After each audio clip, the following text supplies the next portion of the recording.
여러분 안녕하십니까. 뉴 아주 3D로 여러분께 다시 인사드리게 됐습니다. 아주경제 수석논설위원 이승재입니다. 안녕하십니까. 사회부 김태현 기자입니다. 안녕하십니까. 뉴스의 뒷얘기를 아주 슬기롭게 전해드리겠습니다. 아주경제 김슬기입니다. 뉴 아주 3D는 일종의 기존의 3D에서 분가를 한 개념입니다.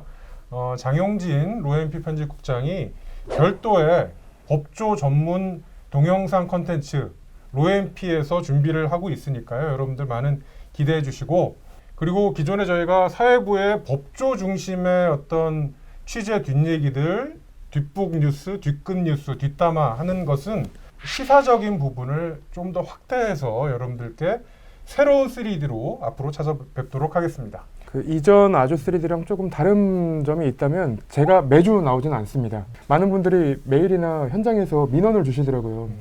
회사에서 방송하면 재판 언제 들어갈 거냐고. 그래서 더 많은 재판에서 더 많은 현장 얘기를 담아서 한 달에 한 번 저는 출연해서 여러분들께 더 좋은 뉴스 전달해 드리겠습니다. 그리고 저희가 이제 그 아주경제에 최근에 9월 달부터 신입 기자들, 보통 언론사에서는 수습 기자들이라고 하는데요. 앞으로 영 기자들이 대거 우리 뉴 3D의 취재 뒷얘기들, 재밌는 백스토리들을 전달해 드리겠습니다. 그 중에서 우리 영 기자들 중에서 슬기로운 기자, 에이스 중에 에이스, 우리 김슬기 기자 앞으로 많은 활약 부탁드립니다. 네, 알겠습니다. 열심히 하겠습니다. 네, 여러분 첫 번째 주제는 저희가 기존에 아주 3D에서 해왔던 그 흐름에서 크게 벗어나지 않는 부분인데요. 윤석열 전 검찰총장이 고발 사주 의혹 관련해서 사전에 알고 있었을 가능성이 매우 높다라는 부분에 대한 취재를 우리 김태현 기자가 아주 꼼꼼히 했는데, 얼개가 어떻게 돼요? 이 스토리에. 윤석열 전 총장이 채널A 감찰을 방해하는 그 과정에서 방해했다고 이제 그 판결이 나왔으니까요. 방해하는 과정에서 상당히 그 고발 사주와 흐름을 같이 한 부분이 이제 포착이 좀 됐습니다. 판결문이나 아니면 징계 의결서 등의 좀 자료들이 나와 있는데, 간단히 요약을 해보면 이렇게 됩니다. 2020년 4월 2일부터 4월 8일 사이에 있었던 일인데, 4월 2일에 감찰부가 그 검언유착을 처음 제보한 제보자 X를 서둘러 감찰하겠다고 이제 윤석열 총장한테 보고를 합니다. 그리고 그 다음 날인 4월 3일에 김웅 미래통합당 국회의원 후보자가 조성은 씨한테 전화를 해서 오늘 채널A 양심 그 기자가 양심 선언을 할 것이다. 이걸 우리가 키우자라는 내용을 하고요. 그날 당일에 이제 채널A에서는 그 기자를 면담을 합니다. 그리고 같은 날 제보자 X의 범죄 이력이 담긴 보도가 나오고요. 그래서 2020년 4월 6일 윤석열 전 총장이 휴가를 떠나면서 감찰부에 말씀 메모를 남깁니다. 4월 3일 이전까지는 아무 이유 없이, 특별한 이유 없이 감찰을 하지 못하게 했는데, 4월 6일부터는 구체적으로 제보자 X의 범죄 이력이 문제가 된다라는 내용이 담긴 말씀 메모를 남기는 거죠. 그리고 4월 6일에 휴가를 떠났던 그 윤석열 전 총장은 다음날 복귀를 해야 되는데 다음날 복귀를 하지 않습니다. 4월 8일에 복귀를 하는데, 이 4월 6일부터 8일까지가 이제 그 조성은 씨와 김웅 의원 간의 그 녹취록에 정황이 좀 나와요. 4월 6일은 그 김웅 의원이 조성은 씨한테 고발을 해라, 대검에다가. 그 말을 한 날이고요. 4월 8일은 2차 고발장이 전달됐던 날입니다. 그러니까 4월 2일부터 4월 8일까지 고발 사주가 진행되는 동안에 윤석열 전 총장도 이것과 비슷한 어떤 흐름을 같이 갖고 있었다. 그러니까 쉽게 말해서 그 기간 동안에 고발 사주 의혹의 사건이 조성은 씨와 김웅 의원 간에 이루어질 때 윤석열 당시 검찰총장이 한동훈 검사장 관련한 그 진상 파악을 감찰에서 인권으로 바꿨다. 그렇습니다. 그게 날짜별로 딱딱 떨어진다는 얘기죠? 네, 그렇습니다. 아까 말씀 메모를 남기셨다고 했잖아요. 보통 그게 어떤 의미를 가지고 있는 메모인가요? 저도 잘 못 들어봤어요. 행정법원 판결문에 나와 있는 건가요? 예, 징계 의결서란 판결문에 이제 나와 있는 내용인데, 이게 말씀 메모라는 게 저도 좀 특이해서 네. 그 검사님들, 전직 검사들한테 좀 물어봤더니 이거는 특별히 뭐가 있는 게 아니라 그 휴가를 떠나면서 그 감찰부랑 얼굴을 안 마주치고 메모를 남겨놓고 간 거다. 그렇게만 설명을 해주시더라고요. 이게 공식 서류가 아니라 하여간 하지 당시 마라. 윤석열 총장이 얘기한 거를 메모를 한 거를 전달했다. 그렇습니다. 그게 공식적으로 어쨌든 그 기록이 있다. 네, 라는 게 확인이 된 거네요. 그렇습니다. 그 대검 차장이 감찰부장과 감찰 3과장한테 넘겨줬다 말씀 메모를. 그러니까 말씀 메모 내용 안에는 제보자 X의 신빙성을 문제 삼는 보도도 나오고라는 내용들이 들어가 있습니다. 근데 이게 공교롭게도 감찰을 방해했다고 의심되는 시점과 그리고 고발 사주 의혹이 있었다는 시점이 너무 맞물리면서 의심이 나올 수밖에 없는 상황입니다. 거기다가 윤석열 전 총장이 그 당시에 휴가를 썼는데 그 휴가를 쓴 시기도 굉장히 오묘합니다. 그 한동훈 검사장도 같이 휴가를 갔다던데요. 윤석열 전 총장이 오후에 반차를 쓰고 이제 휴가를 떠나고요. 그리고 4월 6일 날. 네, 그쵸? 그리고 네. 한동훈 검사장도 그 시기에 그 비슷한 시기에 그 시기에 완전히 그 휴가를 쓰고 떠나면서 두 사람이 만난 거 아니냐 우리가 의심을 했었습니다. 그 당시에도. 그러니까 미심쩍은 부분이 이제 그때에 비해서 지금 또 다른 게 그 추가가 된 게 김웅과 그 조성은 씨 간의 고발 사주 의혹 관련한 그 고발장 초안이 오갈 때 그렇습니다. 그때가 겹친다는 거잖아요. 네. 말씀 메모가 우리 김태형 기자가 취재한 내용의 굉장히 핵심적인 키워드인 그렇습니다. 거죠. 그리고 검찰 내부에서 문제가 터져 나왔기 때문에 검찰총장이라면 감찰부와 얼굴을 맞대고 어떻게 이제 진상조사를 할 것인지 논의를 해야 되는데 하지 마라라고 메모만 남겨놓고 떠났다는 게 저는 좀 이해가 안 되더라고요. 여러분들 보셨겠지만 그 날짜별로 윤석열 총장의 휴가를 포함한 어떤 지시사항, 말씀 네. 메모와 김웅, 조성은 씨 간의 고발 사주 의혹이 진행된 어떤 날짜적인 어떤 일종의 악의가 맞는다는 점, 그 네. 부분을 좀 유념해서 좀 보시면 좋겠습니다. 네, 두 번째 주제는 저희 영 기자들이 직접 발로 현장을 찾아갔던 대장동에 대한 얘기입니다. 전국에 대장동이란 이름을 가진 곳이 성남시 말고도 다른 곳이 있더라고요. 그래서 그곳을 갔다 온 우리 기자들과 함께 얘기 나눠볼 텐데요. 최태원 기자도 이번 코너에서는 함께 얘기를 해보도록 하겠습니다. 인사 먼저 좀 해주시죠. 네, 안녕하세요. 이번에 새로 인사드리게 된 최태원이라고 합니다. 잘 부탁드리겠습니다. 대장동이라는 이름은 같지만 실제는 다른 동명 이동 어디 있어요? 가장 논란의 중심에 선 경기 성남, 그리고 경기 부천, 고양, 마지막으로 경남 창원 이렇게 네 군데가 있습니다. 최태원 기자는 어디 갔다 왔어요? 저 같은 경우는 고양시에 있는 대장동에 다녀왔습니다. 김슬기 기자는? 저는 부천시 대장동을 부천. 다녀왔습니다. 고양시 먼저 얘기 좀 한번 해볼까요? 고양시 대장동은 지하철역에서 가까운 곳에 있지 않아요? 가장 가까운 역이 대곡역인데요. 대곡역 일대가 아직 개발이 그렇게 완벽하게 진행이 되지 않아서 아직은 상당히 조용한 동네입니다. 거기 주민들 뭐 만나 보셨을 거 아니에요? 네. 예, 꽤 많이 한 10분, 20분 정도 만나본 것 같습니다. 세대별로 생각을 하시는 게 많이 다르시더라고요. 10대, 20대 분들 같은 경우에는 이게 그냥 언론에 좀 부정적으로 자기 동네 이름이 언급되는 것 자체에 굉장히 불쾌해하고 소위 단톡방이라고 하죠. 그런 단톡방 같은 데서 대장동 너네 동네 아니야? 막 이런 식의 놀림에 굉장히 불쾌했고 이제 뭐 언론이나 정계에서 꼭 이게 성남시 대장동이라고 언급을 해줬으면 좋겠다는 바람까지 피력을 했고요. 반대로 이제 조금 활동 반경이 넓어지시고 사회 활동을 하시는 30대, 40대 정도 되시는 분들 같은 경우에는 아니 뭐 상식적으로 이걸 헷갈리는 게 말이 되냐, 좀 세게 얘기해서 약간 뭐 미친놈 아니냐, 약간 이런 반응을 좀 보이셨습니다.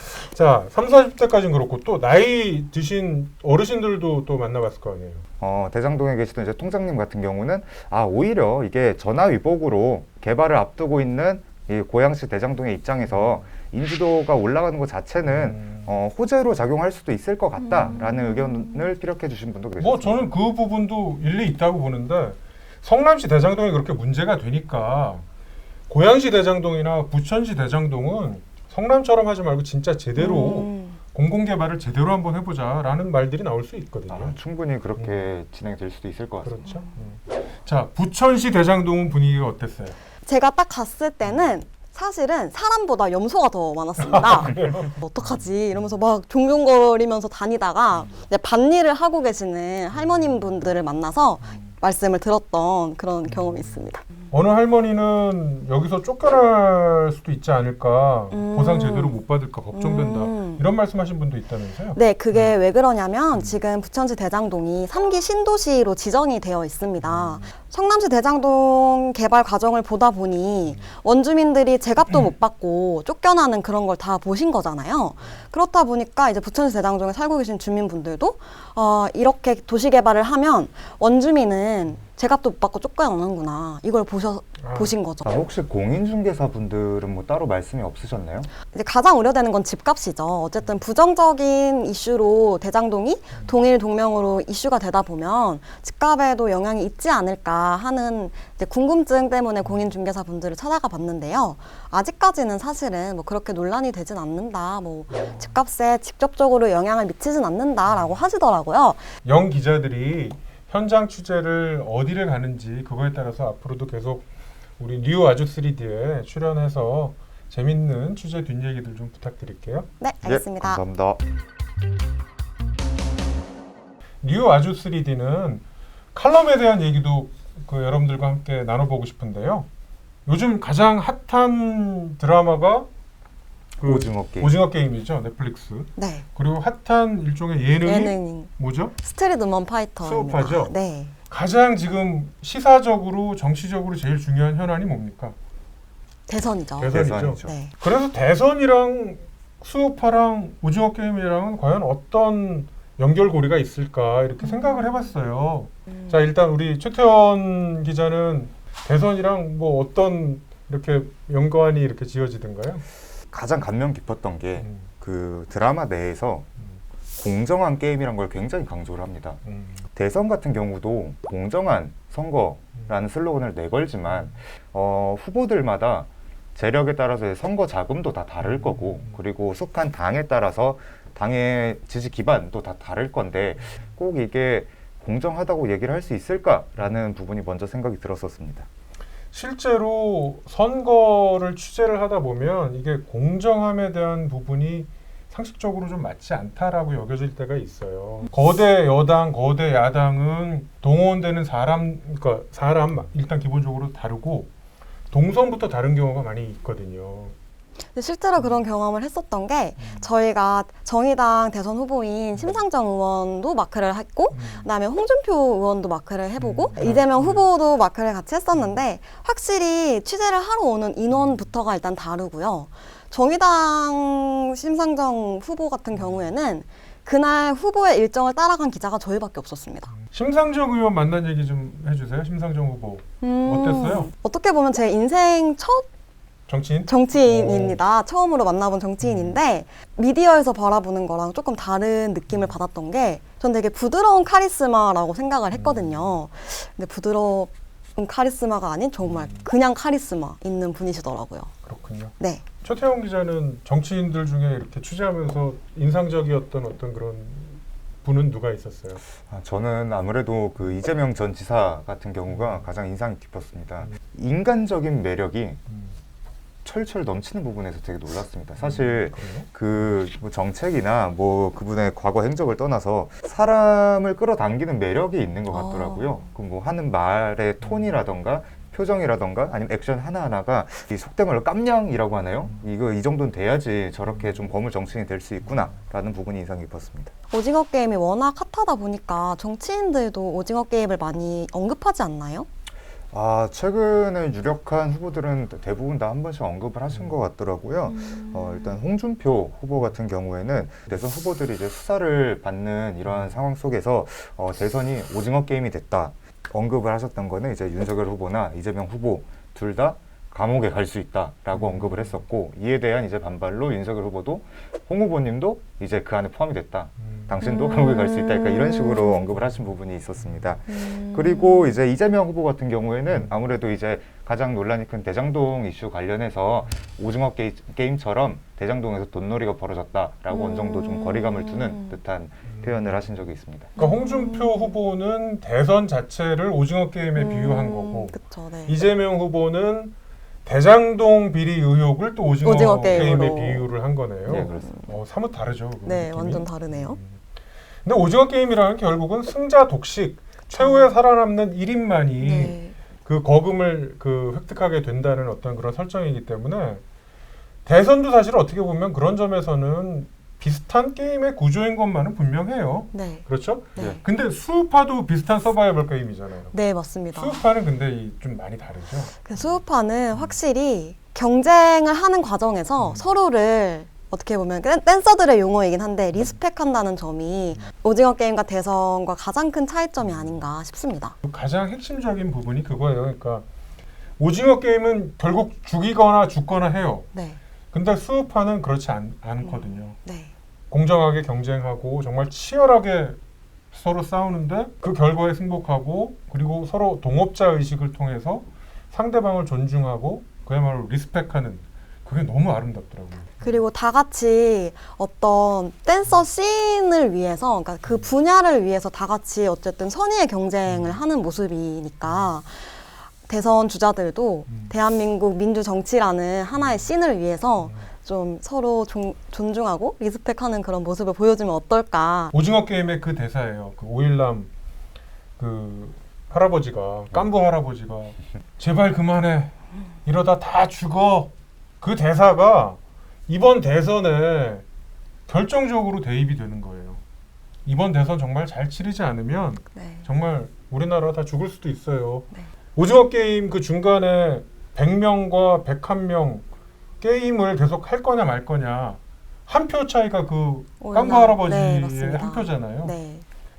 그렇게 그 한 표를 행사할 수 있는 여러분 유권자들이 굉장히 중요한 앞으로의 대선이 될 거다라는 생각을 하면서 진짜 대선이 수우파처럼 됐으면 좋겠다라는 바람을 한번 가져봤거든요. 여러분 오늘 저희가 다시 시작한 뉴 아주 3D 어떻게 보셨는지 모르겠습니다. 앞으로 더 꼼꼼하고 잘 준비해서 매주 목요일 여러분들께 재밌고 그 흥미진진한 취재 뒷얘기들 전해드리도록 하겠습니다. 오늘 수고한 우리 영 기자들 감사하고요. 다음 주에 뵙겠습니다, 여러분. 고맙습니다.